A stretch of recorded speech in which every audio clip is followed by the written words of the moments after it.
하나님께서 우리에게 주신 말씀은 다니엘서 8장 말씀입니다.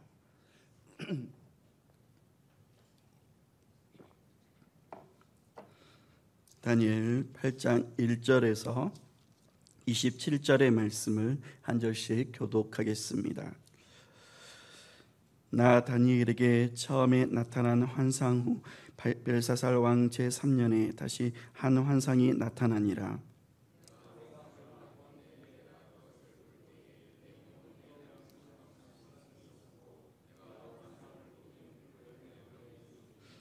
내가 눈을 들어 본즉 강가에 두 뿔 가진 순양이 있었는데 그 두 뿔이 다 길었으며 그중 한 뿔은 다른 뿔보다 길었고 그 긴 것은 나중에 난 것이더라.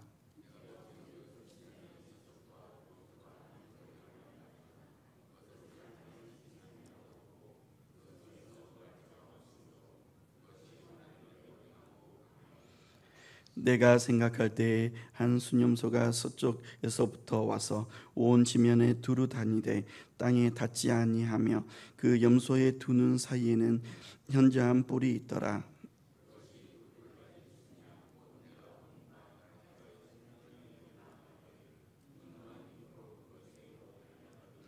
내가 본즉 그것이 순양에게로 가까이 나아가서는 더욱 성내어 그 순양을 쳐서 그 두 뿔을 꺾으나 순양에게는 그것을 대적할 힘이 없으므로 그것이 순양을 땅에 엎드러뜨리고 짓밟았으나 순양을 그 손에서 벗어나게 할 자가 없었더라.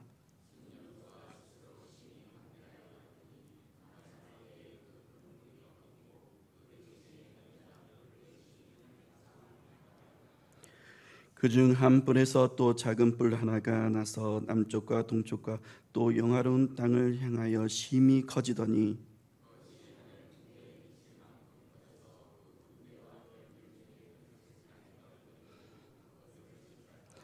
또 스스로 높아져서 군대의 주제를 대적하며 그에게 매일 드리는 제사를 없애버렸고 그의 성소를 헐었으며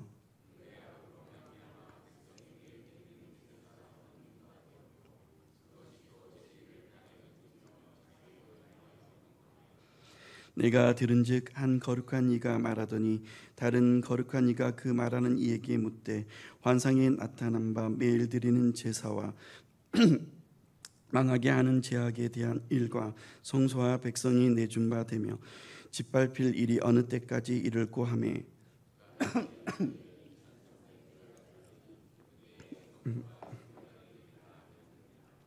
나 다니엘이 이 환상을 보고 그 뜻을 알고자 할 때에 사람 모양 같은 것이 내 앞에 섰고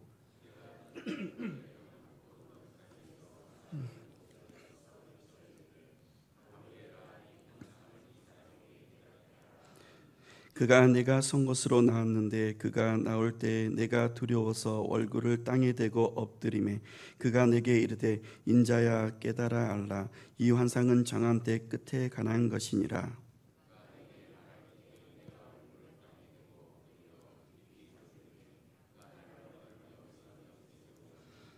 이르되 진노하시는 때가 마친 후에 될 일을 내가 내게 알게 하리니 이 환상은 정한 때 끝에 관한 것임이라.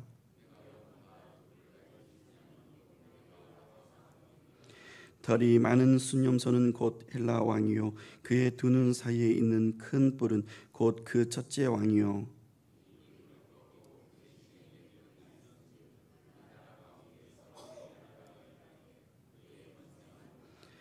이 네 나라 마지막 때에 반역자들이 가득할 즈음에 한 앙이 일어나리니 그 얼굴은 뻔뻔하며 속임수에 능하며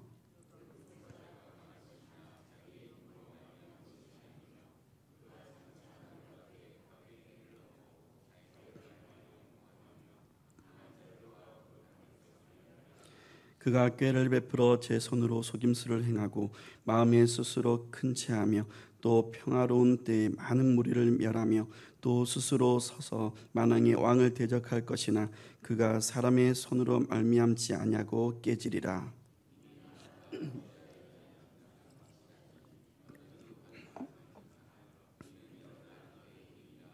함께 읽겠습니다. 이에 나 다니엘이 지쳐서 여러 날 앓다가 일어나서 왕의 일을 보았느니라. 내가 그 환상으로 말미암아 놀랐고 그 뜻을 깨닫는 사람도 없었느니라. 아멘. 오늘 본문은 바벨론 제국 말기 벨사살 왕 3년에 다시 다니엘에게 주어진 말씀입니다. 겉으로는 여전히 견고하고 부유해 보였던 바벨론이었지만 내부적으로는 이미 부패와 혼란이 깊어 있었습니다. 제국은 서서히 기울어가고 있었고 동쪽에서 새롭게 부상한 메대와 바사 제국이 그 틈을 파고들고 있었습니다. 이때부터 세계 역사는 급변한 변화를 맞이하게 됩니다.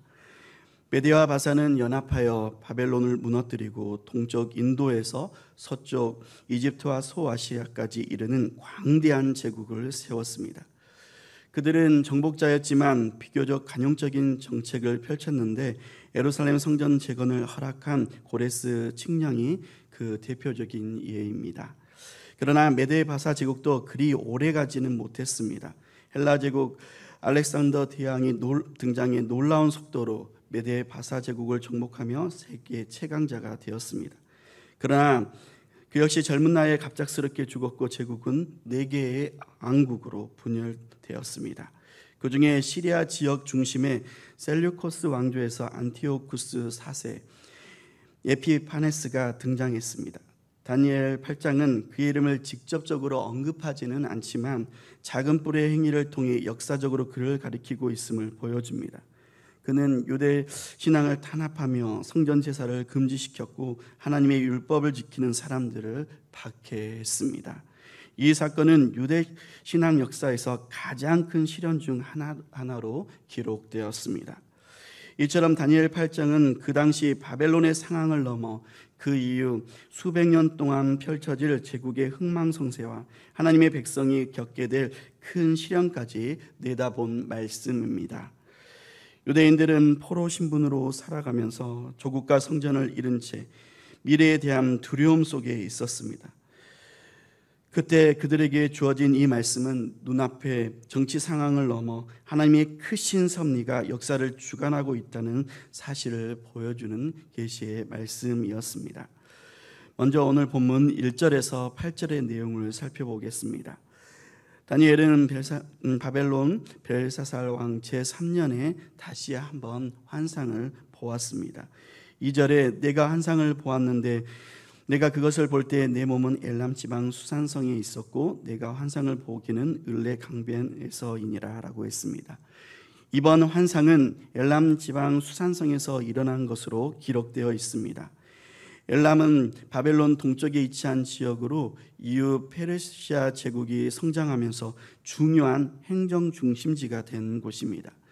당시 수산성은 이미 전략적으로 중요한 도시였고 훗날 페르시아 왕들이 거주하는 궁전이 세워질 만큼 영향력이 컸습니다. 다니엘이 이곳에서 환상을 보았다는 사실은 바벨론 시대를 넘어 새로운 제국이 부상하는 역사적 흐름 속에서 하나님이 보여주신 계시임을 시사한 것입니다. 다니엘이 보니 두 뿔 가진 순양이 강가에 서 있었습니다.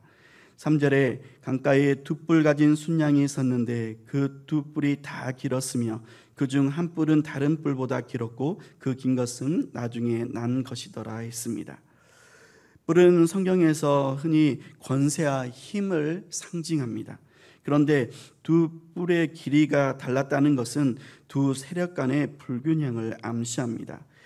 이 순양은 서쪽, 북쪽, 남쪽으로 뻗어나가며 주변을 계속 정복했습니다. 당시의 강대국이 주변을 제압하고 세력을 확장하는 모습을 떠올리게 합니다. 구체적으로 어떤 나라를 가리키는지는 뒤에서 천사가 직접 설명합니다. 이 5절을 보면 다니엘이 환상을 계속 바라보는데 이번에는 서쪽에서 빠른 속도로 달려오는 순념소가 보였습니다. 그 움직임이 얼마나 빠른지 땅에 발이 닿지 않는 것처럼 보였습니다. 이 순념소의 눈 사이에는 특별히 두드러진 뿔이 하나 있었는데 이는 뛰어난 지도력을 가진 한 인물을 상징하는 것이었습니다. 이 순념소는 앞서 등장했던 두 뿔 가진 순양을 향해 맹렬하게 돌진했습니다. 그 충격으로 순양의 두 뿔이 부러져 버렸고 그 순양은 땅에 쓰러졌습니다.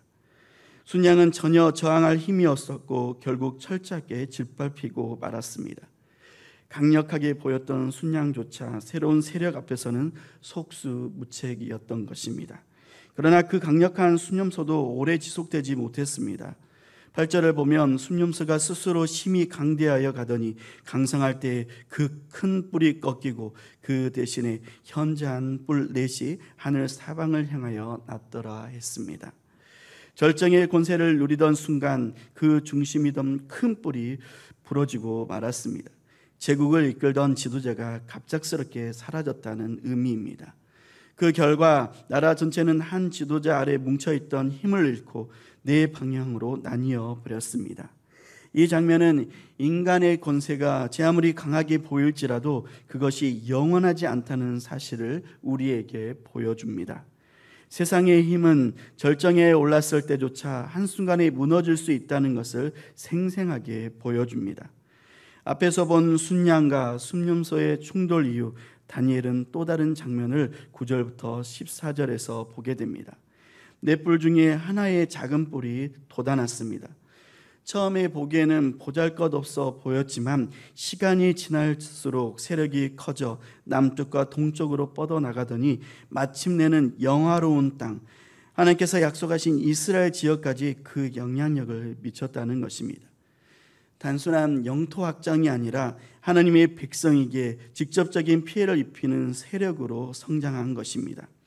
이 작은 뿔은 단순한 정복자 수준을 넘어 하나님께 속한 백성과 그 지도자들을 공격했습니다. 다니엘은 그 모습을 이렇게 표현합니다. 10절에 그것이 하늘 군대에 미칠 만큼 커져서 그 군대와 별들 중에 몇을 땅에 떨어뜨리고 그것들을 짓밟고 라고 했습니다. 하늘의 군대와 별들은 하나님의 백성과 지도자들을 상징합니다. 결국 이 세력은 하나님의 백성을 짓밟으며 신앙을 억압하는 존재로 성장했습니다. 그 교만은 하나님을 대적하는 데까지 이릅니다. 11절에 또 스스로 높아져서 군대의 주제를 대적하며 그에게 매일 드리는 제사를 없애버렸고 그의 성소를 헐었다고 했습니다. 하나님께 드리는 제사가 중단되었고 성소가 모독당했습니다. 진리가 땅에 던져지고 하나님의 법도가 짓밟히는 상황이 벌어진 것입니다. 당시 상황은 마치 하나님의 뜻이 실패한 것처럼 보이고 악한 세력이 자의대로 행하면서 형통하는 듯 보였습니다. 13절을 보면 이 끔찍한 상황을 본 다니엘은 탄식하며 이제 묻습니다. 이런 고통과 성소의 모독이 언제까지 계속되겠는가? 하나님의 백성이 이렇게 짓밟히는 일이 얼마나 더 지속되겠는가? 이에 하늘의 거룩한 존재가 이렇게 답합니다. 14절에 그가 내게 이르되 2300 주야까지니 그때 성소가 정결하게 되리라 하였느니라. 다니엘은 자신이 본 환상의 의미를 이해하지 못해 깊이 고민했습니다. 그 환상은 너무나 강렬하고 생생했지만 무엇을 의미하는지 정확히 또 도무지 알 수 없었습니다. 그런데 15절 이후의 말씀을 보면 하나님께서 천사 가브리엘을 보내셔서 환상의 뜻을 직접 설명하게 하셨습니다. 다니엘이 환상의 의미를 알고 싶어 할 때 사람의 모습 같은 존재가 그의 앞에 나타났습니다. 그리고 강가에서 명확한 음성이 들려왔습니다. 16절에 가브리엘아 이 환상을 이 사람에게 깨닫게 하라 명하셨습니다. 하나님께서 다니엘을 위해 특별히 천사를 보내어 환상의 뜻을 알게 하신 것입니다. 가브리엘이 다니엘에게 가까이 오자 그는 두려움에 사로잡혀 얼굴을 땅에 대고 엎드렸습니다. 하나님의 거룩한 임재 앞에 선 인간의 연약함이 그대로 드러난 장면입니다. 그러자 가브리엘이 다니엘에게 이렇게 말했습니다.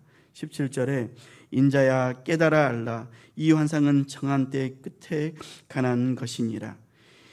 이 환상은 단순히 당시 눈앞에 보이는 정치적인 상황을 넘어 하나님께서 정하신 때 역사의 끝에 이루어질 중요한 사건들을 다루고 있다는 것입니다. 다니엘은 여전히 두려워 엎드려 있었지만 가브리엘이 그를 어루만져 일으켜 세우며 말했습니다. 19절을 보면 이르되 진노하시는 때가 마친 후에 될 일을 내가 내게 알게 하리니 이 환상은 정한 때 끝에 관한 것임이니라. 이렇게 말합니다. 하나님의 심판이 마무리되고 그 후에 어떤 일이 일어날지를 보여주는 설명이 이제 시작된 것입니다. 먼저 가브리엘은 순양에 대해 해석했습니다. 20절에 내가 본 바 두 뿔 가진 순양은 곧 메대와 바사 왕들이라고 설명합니다. 이 순양은 바벨론 이후 새롭게 부상할 메대 바사 제국을 의미한 것입니다. 실제 역사에서도 메대와 바사는 연합해 바벨론 제국을 무너뜨리고 광대한 제국을 세웠습니다. 다음으로 순념소에 대한 해석이 이어졌습니다. 21절을 보면 털이 많은 순념소는 곧 헬라 왕이요 그의 두 눈 사이에 있는 큰 뿔은 곧 그 첫째 왕이라고 했습니다. 순염소는 헬라 제국을, 그 가운데 있는 큰 뿔은 알렉산더 대왕을 가리킵니다. 그는 놀라운 속도로 세상을 정복했지만 젊은 나이에 갑작스럽게 세상을 떠나게 됩니다. 그 결과 제국은 4개의 지역으로 나뉘게 되었습니다. 알렉산더 이후의 왕국들은 그렇지만 전성기 때의 힘을 다시 회복하지는 못했습니다. 그러나 역사는 거기서 끝나지 않았습니다. 가브리엘은 또 한 왕이 등장할 것이라고 했습니다.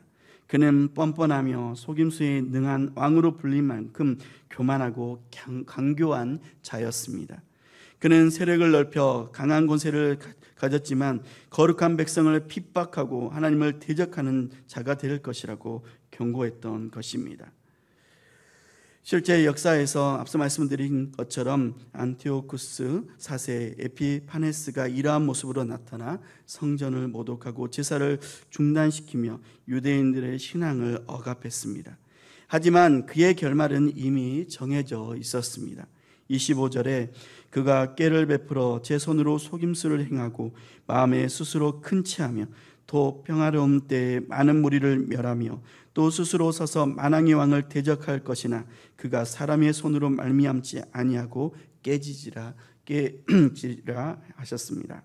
그의 몰락은 인간의 힘이 아니라 하나님의 심판에 의해 이루어질 것이라는 선포입니다. 마지막으로 가브리엘은 이 환상의 신뢰성을 또한 강조했습니다. 26절에 이미 말한 바 주야에 대한 환상은 확실하니 너는 그 환상을 간직하라. 이는 여러 날 후의 일임이라 하더라 했습니다. 하나님께서 보여주신 이 환상은 반드시 이루어질 것이며 멀리 미래에 일어날 사건이라는 점을 다니엘에게 기억하도록 명하셨던 것입니다. 이 모든 말씀을 들은 다니엘은 27절 말씀처럼 이에 나 다니엘이 지쳐서 여러 날 알타가 일어나서 왕의 일을 보았느니라. 내가 그 환상으로 말미암아 놀랐고 그 뜻을 깨닫는 사람도 없었느니라. 이 말씀처럼 큰 충격에 빠졌습니다. 다니엘은 며칠 동안 충격에서 벗어나지 못해 앓을 정도였으나 다시 일어나 맡겨진 일을 감당했습니다. 하나님의 계시가 얼마나 깊고 무거운 것인지를 보여주는 장면이기도 합니다. 오늘 전체의 말씀을 다시 한번 정리하면 이렇습니다. 다니엘은 바벨론이 여전히 강력해 보이던 시절에 하나님께서 보여주신 놀라운 환상을 다시금 보았습니다. 그 환상 속에서 두 뿔 가진 순양은 메대와 바사 제국을, 땅을 스치듯 달려오는 순념소는 헬라 제국을, 그리고 그 가운데 큰 뿔은 알렉산더 대왕을 의미했습니다. 그러나 그 큰 뿔조차도 꺾이고 제국은 4방향으로 갈라졌으며 그중 하나에서 자라난 작은 뿔이 나타나 하나님의 백성을 핍박하고 성전을 모독했습니다. 이러한 모습은 당시 유대 백성이 겪게 될 큰 시련들을 보여주는 것이었습니다. 하지만 하나님은 그 작은 뿔조차 영원히 두지 않으시고 정한 때에 꺾으시며 성소를 정결하게 해주실 것을 약속하신 것입니다. 결국 모든 나라와 권세는 잠시이지만 세상 모든 역사를 주관하시는 하나님만이 영원하다는 사실을 말씀을 통해 우리에게 다시금 일깨워 줍니다. 다니엘은 이 환상 앞에 눌려 며칠간 앓을 정도로 깊은 충격을 받았지만 다시금 일어나 자신에게 맡겨진 일을 감당합니다. 오늘 우리도 세상의 거대한 권세 앞에서 두려움이 몰려올 때가 있습니다. 하지만 그때 우리는 모든 역사의 주인이신 주관자이신 하나님을 바라보아야 할 것입니다. 하나님을 바라볼 때 우리는 낙심과 절망 대신 영원한 소망을 붙들 수 있기 때문입니다. 하나님께서 다스리심을 믿는 사람은 두려움 속에서도 흔들리지 않고 맡겨진 자리를 끝까지 지키며 믿음으로 살아갈 수 있습니다. 그러므로 오늘 하루, 오늘 말씀을 통해 주시는 교훈처럼 하나님의 주권을 굳게 붙잡고 좌우의 시선을 빼앗기고 마음을 빼앗기는 것이 아니라 믿음으로 담대하고 하나님의 말씀을 붙들고 충성스럽게 살아가시는 주의 권속들 되기를 주님의 이름으로 간절히 축원합니다.